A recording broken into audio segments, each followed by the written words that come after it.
All right. So I'm excited about this week because for most of you guys, you know that over the last 154 days, we have been putting together one of the best ecosystems. And it's taken some time. We wanted to make sure that we could help every single person in our ecosystem. And we have already gained 1,000 people since just a few days ago. We were at 73,100. Now we're at 74,400 plus people. So over 1,000 people have already clicked someone's link and created an account. But this week is a really big week because it's our onboarding week. This is where we want to just expose you to some of our educators that maybe you haven't seen or introduce to you some of the products. So on Monday, we talked about some updates. Traditional credit cards are coming.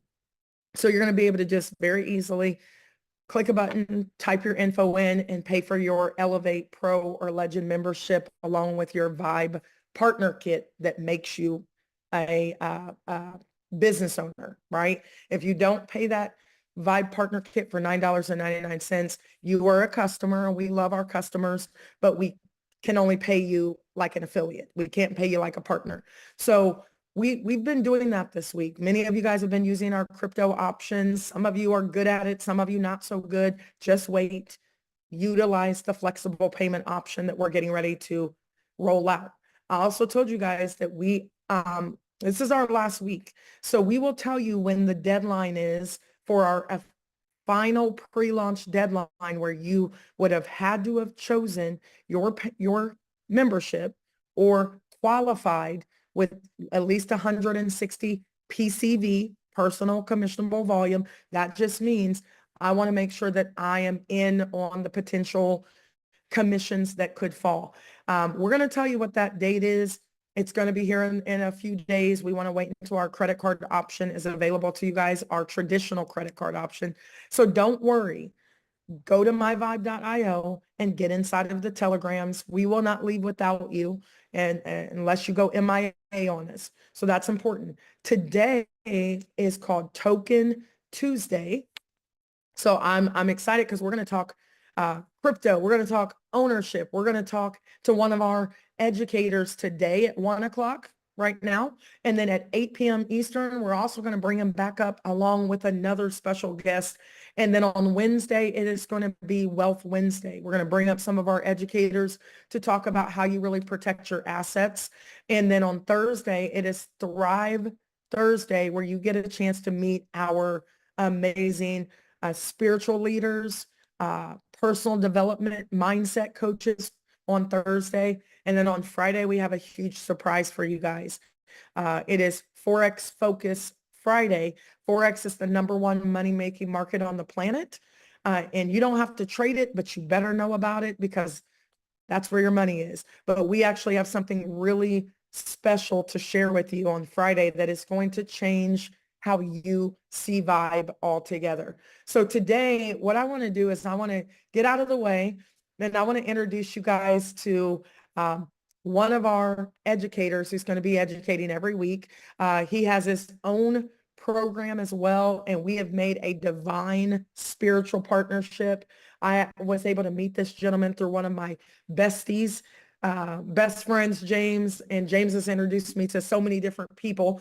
But this gentleman has really changed my mindset when it comes to money, to finances, to how the world of decentralization works. And now he's coming over here as a partner and educator. So I want to get out of the way and I'm going to just, I'll probably jump in and ask you questions, but they hear from me all the time.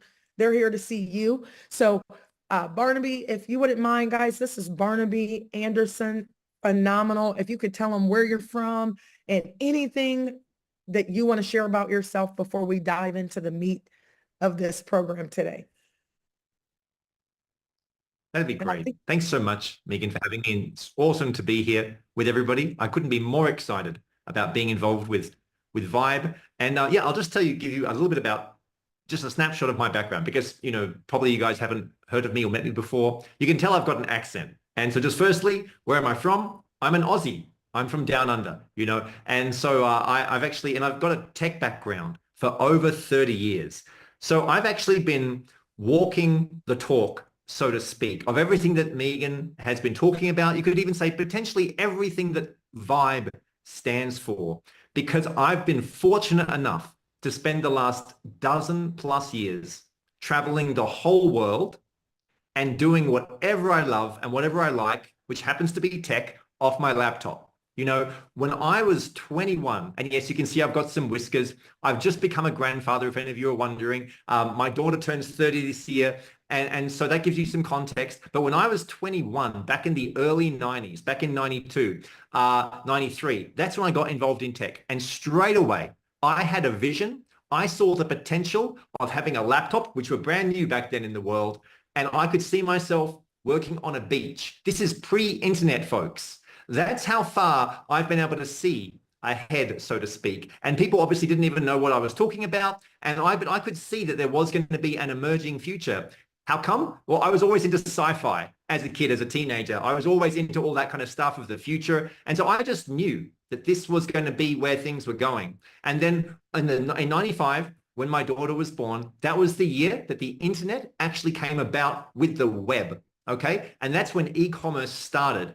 And that's when the very first web browsers that were just in beta. And I was actually the first web design company in all of Australia. Can you imagine? Like, I had the news coming over every single week. We were being interviewed, and I was out there selling the web, selling the internet. And everybody was telling me it was a fad. They were telling me it was going to pass over and disappear. Can you imagine? Everybody, we had the, yellow pages and the telephone books and the newspapers, and everybody said that was always going to be there. I knew it was all going to disappear. I was already ordering from Amazon as soon as it came out. So you can just see I'm a deep geek all the way. But what was my real passion there? My real passion was with e-commerce. I could see a pathway for people to become free. That's what actually inspired me, because that's what I wanted for myself and my family. And yes, I was an early adopter, and it took basically the next, 10, 15 years for the rest of the world to catch up. It was 12 or 13 years after my vision that the iPhone came out. Can you imagine? It was 2007. That's when up until then, people were just like, messing around. They were still on their clunky computers at home. The internet we had dial-up back in the 90s. It was so slow. Nobody could see what those of us could see where it was really going, which was actually to where we are right now. And let me tell you, I've been through every single major, clearly, all these tech innovations, which started with the web when I first saw e-commerce, when I saw the potential, and I started making money online, as did my tech geek friends. And we were like, wow. I started speaking and touring and teaching people about that. What was the next major innovation? So that was the first one. The next one, you could actually say it took about 9 to 10 years. That was social media, okay? And that's when things really started to move, where people started to get involved, and the web became less boring, thanks to Facebook and Twitter. And that was 2004. All of that happened. And YouTube, all of that in 2004. This might be, maybe some of you folks can remember that stuff. Maybe some of you can't. But I was right there. And I was one of those people out at the conferences, teaching at the shows, at the big expos. I was there because I'm an educator. As a kid, I was trained up to be a performer on the stage. My favorite thing was being on stage, and the bigger the audience, the better. I've literally toured around the whole world teaching this tech stuff to audiences in the thousands. I've been invited to go and speak at Harvard, at Stanford, even at the World Economic Forum in Davos in Switzerland, where I put on a cryptocurrency conference. I'm getting ahead of myself. Basically, I'm just giving you that context so you can kind of see where I was, because the second innovation, that was essentially with social media. The third one was mobile itself, because suddenly we had the computer in our pocket. People used to say that, Bill Gates and Windows, they won the war back in the 20th century between Mac and PC. And that's true, because Bill Gates had a vision, a very smart vision, for a computer on everybody's desk. How genius was that? Back in the 70s, Bill Gates saw that. And so did Steve Jobs, and they were neck and neck. They were fighting, and Bill Gates, he well and truly won that. But guess what? Jobs and Apple had a bigger vision. They were like, no, forget that. Not a computer in everybody's desk. How about put a computer in everybody's pocket? How about that? That's where Apple just won the game, okay? They won the game because they could see how they could shrink the whole thing down. And things haven't even really got started yet. things are growing exponentially from that, because once you put that level of power in everybody's hand, and it took 5 years or so for everybody to really get with that program until 2010, 2012, and suddenly the whole world, everybody had a smartphone by then, 2012. And that's when I sold my company in Australia, my tech firm, and I was like, phew, I'd finished raising my daughter. She was done at school, and I just decided to go, and what did I want to do? I want to travel the whole world with my laptop. And so I just at the end of 2012, imagine that, December 2012, that's when I wound things down in my home. I wrapped it all up. I wrapped up my whole Australian life. Who's ever felt like doing that? That's what I felt like doing. I just wanted to do that. And I got myself down to two bags. And I just traveled the whole world, going and speaking at conferences, because now, guess what? Now there was Airbnb. There was Uber. I realized I didn't need to own a house. I didn't need to own a car. Every city I wanted to go to. And I went and traveled and lived in 40 or 50 countries, folks, all over the whole. I was just having a ball for the whole last dozen years. Obviously, you know, when 2020 happened, we all know what happened that year. Things kind of got a bit tricky. But I was also scoping out the world for my favorite spots. And to be honest, folks, because, you know, guess what? You might not know. You might not have probably traveled to 40 or 50 countries. I wanted to really explore the whole world and figure out where are my favorite spots. And I discovered where they were. They were Thailand, Bali, and Mexico. You know, I just fell in love with those places. And so I've spent the last, dozen years literally splitting each year. Half the year living in Thailand, half in Mexico, and I love living in Bali. So I basically just split myself up around the world. And because of technology, I could do that. And so that's when things got to that third innovation. You could say I was talking about with the mobile phone, but what was the fourth innovation? Because there I was traveling, and then blockchain. Then basically the internet became money itself. Okay. And that was, people still are wrapping their head around that. Because let me tell you, there's been two completely extraordinary major phases of the internet. The first was, what did the internet do for the first 25 years or more of the internet? It consumed and repurposed all of human communication. The entirety of human communication. That meant that, all telephone calls, all speaking, all letters, all, that became emails, all flyers, all videos, everything, all communication became the internet. But guess what? That was the internet's only first phase. And people think that's enough. They think, well, what else could the internet even do? After it's consumed and repurposed all of human communication. Well, guess what, folks? What's the other, apart from communication? There's one other completely enormous thing that humanity is driven by. It's completely driven by one more thing, and that is value. That is the actual unit of account. That is money. That is bean counting. That is, how do we have a measure of exchange between each other? And meanwhile, the whole world for the last 120 years was connecting up all the dials, all the pipes, all the connectors around the world for Forex trading, for stock markets, for banking. And yeah, it took 100 years. But guess what? That was just the foundation level. That was the foundation level for cryptocurrency, for Bitcoin to step in and take all of that power. And the internet was able to use that. And people thought they were just like trading stocks. And no.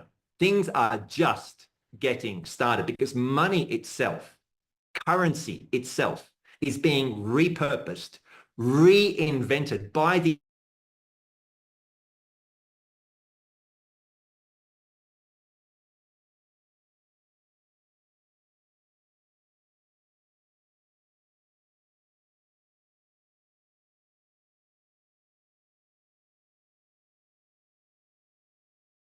$33 years as a tech entrepreneur.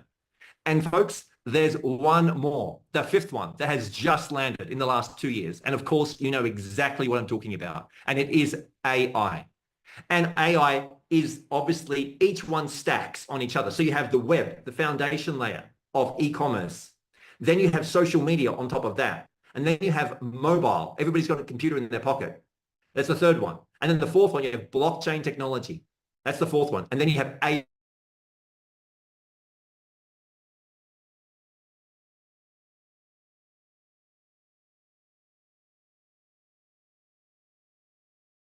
There's millions of us fortunate enough to have been living. Oh, hold on 1 second, guys. I thought it was me because I'm in this hotel. We may have I'm back, You're folks. back. Let me spotlight you. Back. I I'll thought keep on it going. was me because I have bad internet right now. So let me spotlight you really